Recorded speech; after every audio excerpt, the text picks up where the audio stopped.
Rise our friends, welcome back to the Banter show, and we're in Rostrevor at the INF down at Horner's Lane, and we're here for a blue plaque unveiling as part of our project with the Newry Maritime Association. So let's go and we'll see what's happening. Good evening, ladies and gentlemen. On behalf of the Irish National Foresters, Father Matthew Branch, and the Newry Maritime Association, I'd like to welcome you all here. We're here tonight to unveil a plaque to commemorate the greatest maritime tragedy known to have ever happened in Connemara. This tragedy occurred one stormy night, 3rd of November 1916, 100 years ago, when the ship Connemara and Rostrevor collided and sank with a loss of 94 and only one survivor. James McAreevy, PRO of Newry Maritime Association, will unveil the plaque.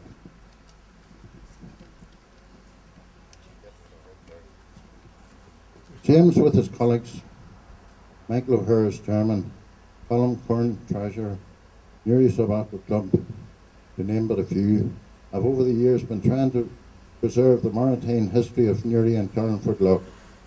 Without their sterling work, this history would be lost to the future generations. Thank you. This is definitely, something that when we started out as this was the centennial year, to bring this tragedy into the present day, something that had simply been forgotten. We don't know why, but it happened at a time when many things were happening. The Battle of the Somme was coming to its closure. We were in a war. The 1916 Rising had taken place. So sometimes, as I've said before, the enormity of other tragedies can sometimes overshadow smaller ones.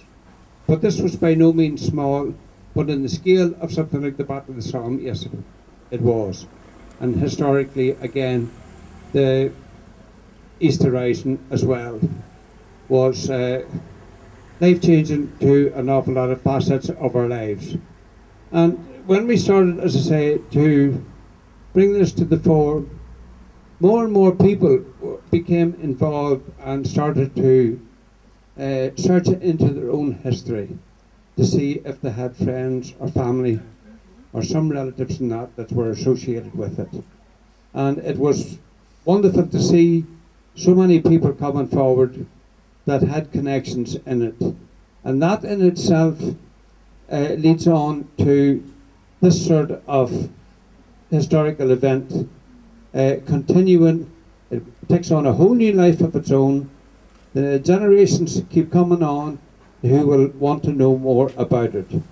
And that it gives us in the Newry Maritime Association great pleasure when we see this, because we feel that what we are doing is actually making a difference to the history of this area. And what more can I say? It's great to see the James Kern and the members of the Irish National Foresters who had lost their lives in that tragedy being commemorated here with this plaque. You can write things down and have things in books and all of the rest, but this plaque, people will walk past this day and daily. They will see, it's only a brief, glimpse of what the tragedy was about, but it will instill an interest to find out more. And that's really what we are trying to do. And it was great to see the foresters.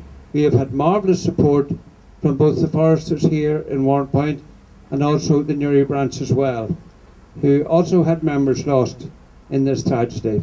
So it's great to see that type of support, and as I say, to see a plaque like this, which James will unveil this evening, to keep this history alive.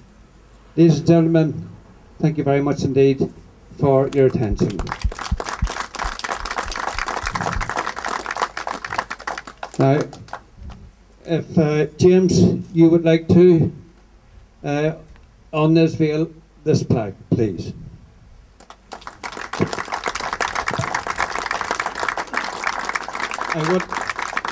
I would also like to hand over to James and that, and to say a few words on this unveiling.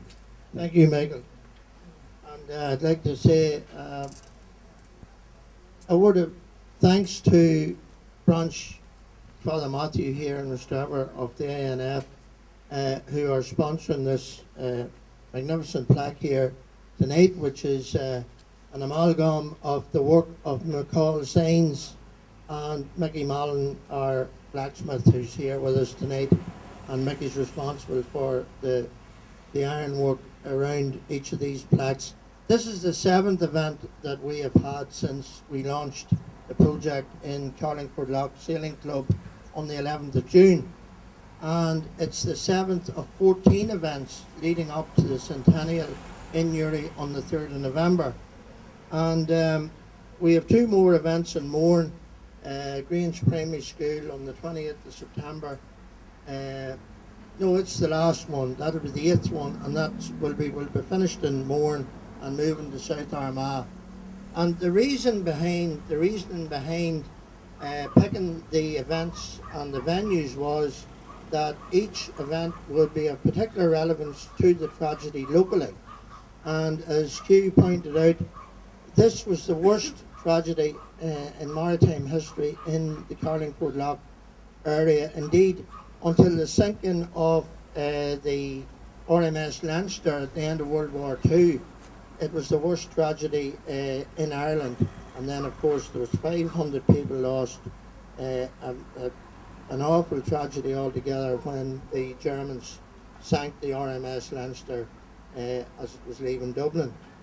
But in local terms, for 94 people to be lost in this area, you have to go back to the famine times to get any sort of tragedy on a similar scale. And here in Rostrevor, there were 3 local victims. There was John Sloan, a man who left here. He was from Moygannon originally, and he left to go to Liverpool to seek employment where he married, and he reared a family of 7 children. Unfortunately, his wife died young, leaving him a widower with a relatively large family. And it was as the result of another family tragedy. A brother at home died at a young age, and he came over for the funeral along with his daughter, his eldest daughter, Lily. Now, the sinking happened on Friday, the 3rd of November. John Sloan arrived here on Tuesday of that week, and after the funeral was over, he was due to go back on Thursday the 2nd, and he actually went across the loch in a boat to Omeath along with Lily to get the train from Omeath to Greenore. They missed the train and made the decision to stay to Friday, with terrible results as they were involved in the tragedy. Sadly, their bodies were never found, and this is also part of the resonance of this whole business. A lot of the bodies weren't found. Some of them that were found were completely unrecognisable, unidentifiable, and 11 of those are buried in Kilkeel, and we have an unknown soldier, one of 14 who were on the ship that night, and he's buried in St Patrick's in Newry. The other victim of the tragedy was local man James Curran, a man who had a family of 10 children, and 2 of those had died in early years due to tragic accidents at home. And James was a man coming 60 years of age, and he was going to Liverpool to seek employment, probably in one of the many munitions factories in that city at the time. As Michael pointed out, we were in the middle of World War I, and the munitions factories were a great source of employment. James was a man who was given to great physical exercise and was known to swim regularly from Carlingford to Rostrevor. On the night in question, when he was leaving, he had a dream the night before, and he dreamt that he was swimming in the sea surrounded by cattle and pigs and sheep. And he told his family about this dream the next morning, and they said it was an omen and pleaded with him not to sail, but he said no, he was booked to go and he was going. But just before he left, he noticed there was a button missing on his shirt. And someone in the family sewed an odd button on the shirt, and James went off, and within an hour and a half he had met his fate. Now, the sad thing about James Curran is that, just as I talked about people being unidentifiable, that odd button was what identified James Curran. So you can imagine the injuries that were inflicted, because as we said the last night when we talked here about the tragedy, as Michael pointed out, it wasn't just the injuries were getting smashed against the rocks that the body sustained. When the two ships, when the boilers made contact with the cold water, they exploded. And the people in the water were showered with thousands of gallons of boiling water. So many of them were literally cooked alive or peeled alive. And the injuries they sustained were horrendous. But here today, we are remembering on this plaque those three people. And on the 6th of August, we were in Derry Oak. And if you get a chance, any of you that haven't been, take a spin down to Derry Oak and stop at Nicholson's Barn, and you'll see one of these plaques.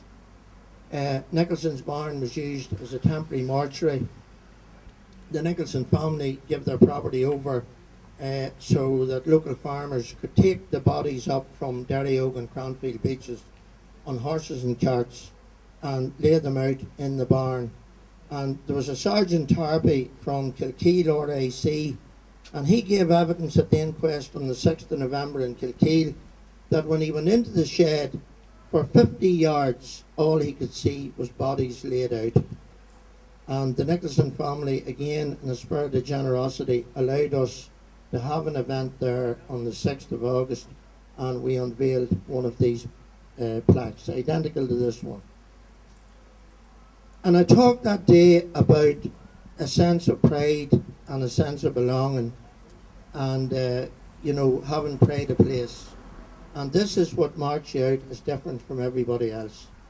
It's where you come from, having pride in yourself and pride in your own locality. And that's what makes us all different.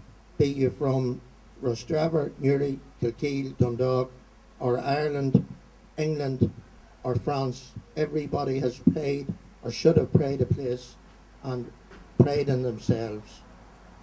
I would also like to thank, as Michael said, the Irish National Foresters, who have played a very significant support role in this project since we started off in January this year.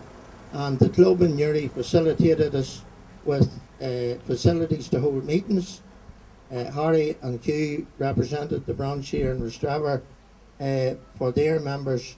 John Sloan, by the way, just to show you how the demographics of things have changed.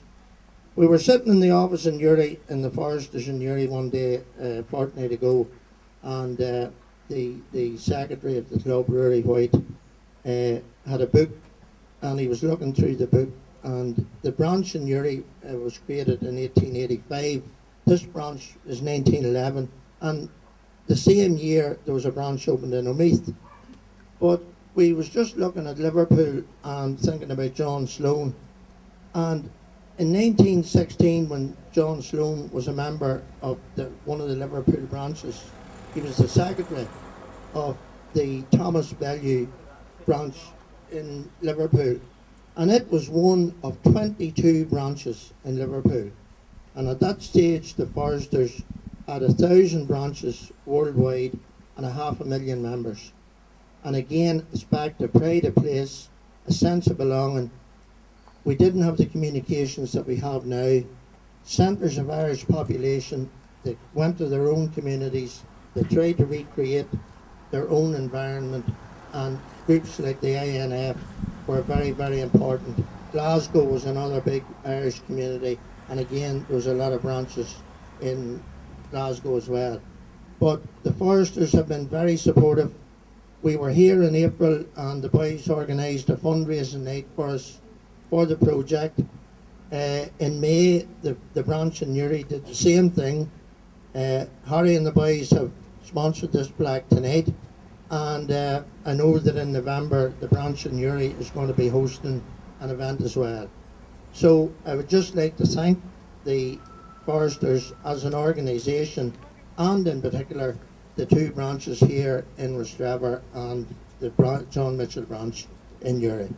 So thanks all for coming. I'm glad to see this plaque here, and glad to see such a good turnout. I have an apology to make for Patsy Morgan and his sisters who couldn't come, grandchildren of James Kern. They couldn't come tonight because they have a family wedding in Ballymascanlon today, but I'm sure they'll all be here tomorrow to get a look at the plaque. And even if I say so myself, Harry, it's a good job. So thanks again, Harry, and thanks to everyone for coming.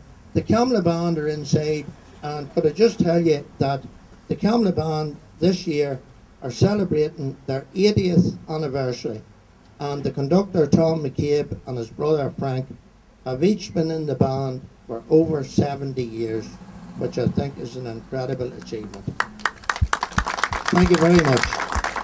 Right, friends, welcome back. And we're joined with Newry Maritime Association, the main man, James McAreevy. James, yet another proud plaque unveiling down here in Rostrevor at the ANF. Absolutely first class, Tony, you know, and it keeps the uniformity. As you know, all the plaques are the same apart from the individual text at the bottom for each site that we're at.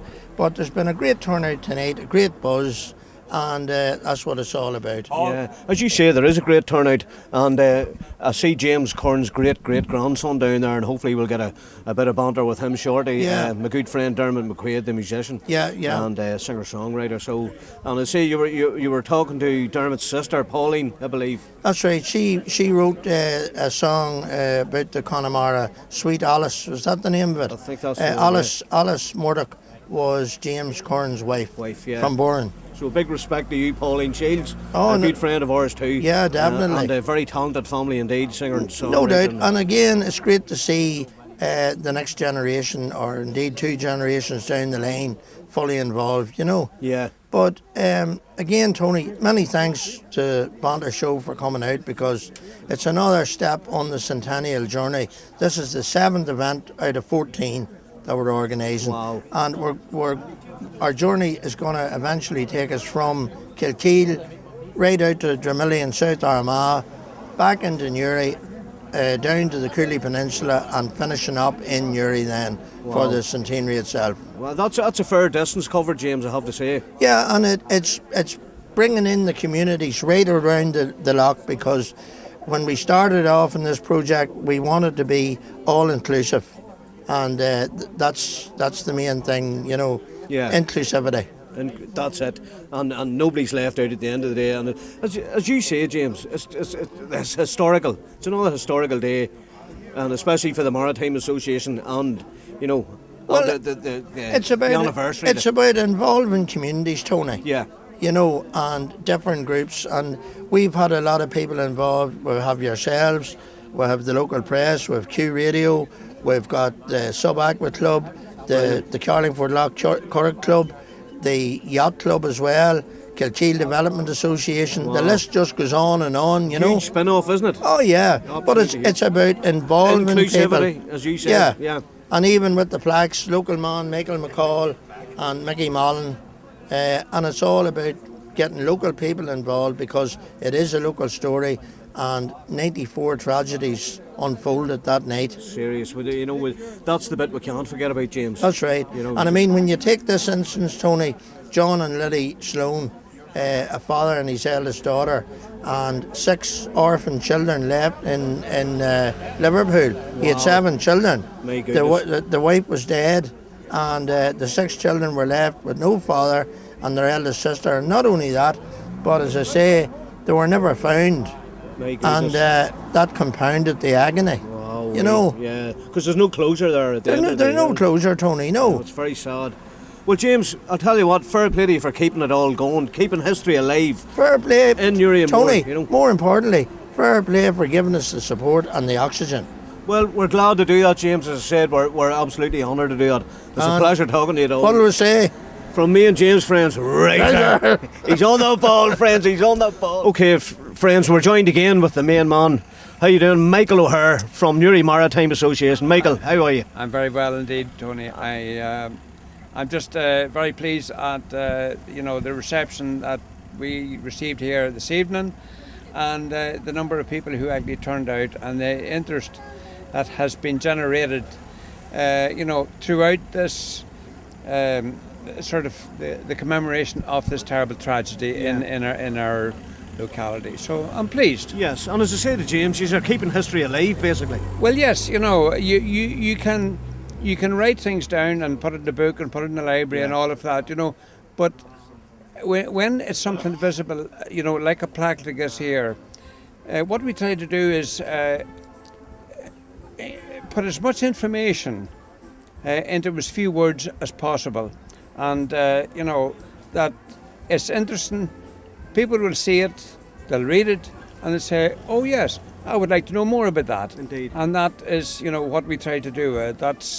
And this is a classic example of this, So as James said, we have a lot of these up and that, and people think, "Oh, another plaque," but they do serve a very it's valuable. meaningful. There's a big meaning behind it, and I would advise all our friends, take a look at these plaques, read them. It's history. It's our local history, friends. That's right, and that's what we try to do. As I say, if you put it in the book and that, only some people will read it. Yeah. But when you do it like this, people will continually come and view and say, "Oh, what does that say?" So and they'll get stuck into it. well, it into their history, certainly encourages them then to Indeed. find out more, and that's, Tony, what we try to do. And this tragedy is a classic case of this. For 100 years, it's been forgotten. There you go. And when we started first, we really didn't know who actually, or what family connections or anything else that had loved ones lost. But, something like this, when you do it right, get it out there, then it encourages people to come on board and find out more about it. And that's... Well, Michael, as I say, keep up the great work, sir. All right, Tony, thank It's you very much. sterling work, and it's history, and it's for the new generation, isn't it? Yes, it is. Well, that's what we hope, that if it's not highlighted, this will be forgotten. It's not going to be forgotten. No. Not for a very long No, time. no. Because we're on the Banter show. Ah. We're putting it across the whole globe. Well done. So there Well you go, done. Michael. Thanks for talking to us Not again. at all. Absolute Not at pleasure. We're going to talk to Michael Mullen here. Well, what do you want to talk to me for? Well, I want to talk to you. What about that 20 quid you owe me? Here, I'll give it to you now, will I? You're always yapping about. Yeah, that's a £20 he'll be getting there. Michael, all a bit of crack. Sterling work again. You're in the main frame. Let's say you're in the main frame. You like that one? This man makes the frames for the plaques frames. I'm getting used to it now. You getting the hang of it? I'm getting the hang of it. Yeah. Are you still tipping away at the well Oh, and still stuff? tapping away, yeah. Sure. What else would I do? Yeah. Well, you're doing your best. Ah, And as I say, sterling work for history, history purposes, really. well, Local history. hopefully they'll be there in another 100 years. And there's no sign of me. Well, I don't know about that. He's the type of guy who's going to hang about for the next 100 years. Making new plaques, don't you? No. New frames. Michael, thanks for talking to us. A pleasure as always, sir. Eamon, Yeah. what about you? Tony, hanging in. Yeah, another historical night for the Yeah. Maritime Association. Yeah. It's And we're on excellent. tour in Rostrevor. Yeah, that's it. Yeah, but it's all good, isn't it? Yeah, it is. 100%. Yeah. And look at the location. The river. Everything's the mountains, beautiful. The forest. The Ferry Glen, just Yeah. down beside the Ferry Glen. Yeah, beautiful. And there's the Camlough band going. So friends, we're going to take a short break and we'll be back soon. Razor. Razor, friends, we're joined with young Pablo here. How you doing? Very good. And you're a Polish lad living in Rostrevor. Yes. You like it? Mhm. You enjoying the fun over here? Yeah, it's really good. You happy? Yeah. Do you know about the Banter show? Do you know about Razor? No, I haven't heard about it yet. Right. You know what? Well, you said Razor. Didn't know he said it. Young McCormick there. So that's my catchphrase, right?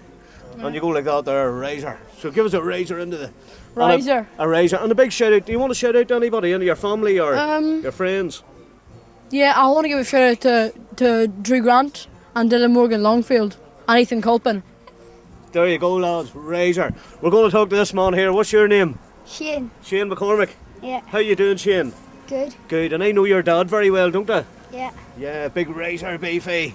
And you're living here too, are you? Yeah. You like it? Yeah. It's a great area for the BMX, isn't there? Are you wheeling?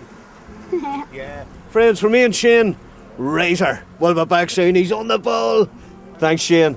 Razor friends, we're now joined with Dermot McQuaid, a lifelong friend of mine. Dermot, how the devil are you? Doing good, Tony. Yes. Razor. He's on the ball, friends. He's on the ball. Singer, songwriter, musician extraordinaire. And Dermot, you're the great grandson of the late James Kern that was James involved. Kern, yeah. So, what would your family then think of? oh, it's the plaque is absolutely beautiful. So hope I can't wait for the rest of the family to see the plaque. It's a great job. And it was a great turnout here this evening. It's great to see it. Yeah. And I'll tell you, it was great to see history being kept alive like that, isn't it? Yeah. Because this was virtually forgot about, you know. Yeah. The other thing is your Pauline, lovely Pauline McQuaid Shields, she's wrote a beautiful song too, hasn't she? She has indeed. Called My Lovely Alice. So that was James' wife, wasn't it? yes, and telling the whole story about about the dream and that he had the night before, about the premonition of the ship going down. Brilliant. And so, lovely song, Pauline has written. Well, I've asked you previously, and I kept this all quiet from the Newry Maritime Association tournament, but we're going to try and get you out on the lockout to the lighthouse some of these days. Oh, that'll be... Get you to sing that song, maybe more poignantly. Yeah. If you're up for it. That'll be lovely, and a perfect location too, yes. Perfect, yeah. and it'll be a fitting tribute really to your great-grandfather, Yes, won't it? yes. And indeed. that's very important these days, isn't it? You know. Well, Dermot, thanks for talking to us. You're an absolute gentleman, a rock and roller, and a big razor. Razor for the band. Razor for the band. Give us a razor, all our Razor. friend. Razor, he's on it. He knows the crack. Dermot, been a pleasure as always, brother. You too. Well, lay one on me. See, us, we're good buddies, aren't we? Absolutely. Absolutely. Friends, from me and Dermot, Razor, we're out of here.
Right, friends, welcome back. And we're inside Rostrevor ANF, and we're talking to Tom McCabe here from the Camlough Brass and Reed Band. Now, welcome on to the Banter show, Tom. Thank you very much. You're very welcome. Now, you're playing lovely music tonight. You're the conductor. Well, it's hard to keep them going. Well, you're making them do something right. I'll tell you that. No, there is a brilliant sound here tonight, and you're in the band a long time. Oh, I would say almost to 70. A month or two short of 70 years. 70 years in the one band. Beat that the Rolling Stones. All right. Oh, correct. That's Everybody. true. And so you're in it as a young child. Oh, well, I was in 13 and I'm 83 now. My goodness. You don't look a day over 70. Oh, well, there you are. That's 50 quid, by the way. Thank you. Oh, yeah. No, it's great to see you. And you're right at all these events. You're still doing a lot of events, aren't you? Nearly 2 a week. Wow. That's some going. Yeah, it's class. Great pastime. A brilliant pastime. And what about you, Frank? Frank McCabe? I'm past it. You're past it. Well, you're still here, so you're doing something. Yeah. I've been to a long time too. A month or two, so it's 70 something years as well. But almost 70 years. Coming up to 70, yeah. Yeah. And are you still taking lessons? I am. So is he. To walk. If you were up some of the roads where you're up, you wouldn't be laughing. Oh, here, if I went on some of the roads, the people would be chasing me. I don't know about that now. But it's a long time, Frank, but you thoroughly enjoy it. It's kept me alive, to be quite honest with you. There you go. Yeah. All the problems I had, it kept me going. Well, it's good to have something to keep a man occupied, isn't it? That's correct. That's correct. And that's what it's actually done for you then? Yeah, it haven't kept me going. Kept you occupied? Yes. And all good band members is like one big family? Oh, that's what it is, yeah. Oh, you have to have harmony in the band or you're out the window. You need harmony. Oh, harmony. And as I say, there's plenty of harmonies goes on in this band as well, isn't there? Oh, plenty of it. Plenty It was a marching band, you see. You're always a marching band. Up to last year or so, until some people got sore knees and sore ankles. And They've been marching friends for over 70 years. Not right? Correct. The legs are walked off them. Popular parade of all was the Ballyholm parade. There you go. Up hills and down hills. And that's the most popular one, wow. For you guys? For us. You have to get the feet going and all the rest. You sure did. And the knees are knocking. And a cup of cold up in Ballyholland. Oh, we got it. Got into the hall. Not only drink. He doesn't drink and I don't drink. Well, that's what I do. So if any problems in the drink, you just come to me. I'll go up to Harry now and tell him you can drink ours. That's a good idea. Mickey, we're on the drink. The cameraman. Well, lads, thanks very much, Frank, for talking to us. You're an absolute legend. And long may the band continue. Oh, well, we're here so it does continue. You're here for the duration. Keep it going, that's the way it is. Yeah. It's a struggle, a hard struggle. Yeah, but you enjoy it. Oh, well, you have to enjoy it, surely you wouldn't be there. Look at the smile on your face, says it all, you know. Yeah. And you know my Uncle Paddy and my dad and everything, you played football. Surely. And great. My dad, Ronnie Smith. Oh, they're my last hope. You're right. You're right. He doesn't give I don't give a shit. He doesn't give a shit. You're just right. Frank, pleasure talking to you. And thanks for talking to us too. Thank you very much. Tom, thank you for talking to us. A pleasure. No bother. There you go. And I hope you're back in another 30 or 40 years. There you go. He's saying, I hope you could have told me more lies. He's saying, will you come back and see us in another 40 years? Mickey, that's a done deal. We're coming back to talk to these guys in the 40, what would that be? 2056. Right. So we'll see you in 20 diary. in your diary. Right, that's a date for your diary, 2056. All the best. Good to see you, Tom and Frank. You're one bullshitter. Takes one to know one. We're out of here.